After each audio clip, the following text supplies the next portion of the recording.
সেদিন সকাল সকাল আমাদের বাড়িতে চলে এসেছিল এই এত বড় পার্সেলটা। আমি আর দিদি তো ভেবেই অস্থির, এই এত বড় বক্সে করে আসার মতন আমরা কি অর্ডার করেছি। তো ভাবনা চিন্তা করে কিছু না পেয়ে ভাবলাম খুলেই দেখি। বক্সটা খোলার পর আমি আর দিদি তো পুরো অবাক, কি এসছে দাঁড়াও বলছি।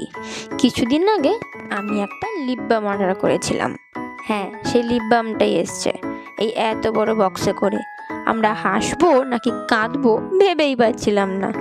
এইটুকু একটা পুচকু লিপ বাম এসছে এই এত বড় বক্সে করে, ভাবা যায়। আগেই বলে রাখি, এটা কিন্তু কোনোভাবেই প্রমোশনাল ভিডিও নয়, এটা আমি নিজের ব্যবহারের জন্যই অর্ডার করেছিলাম।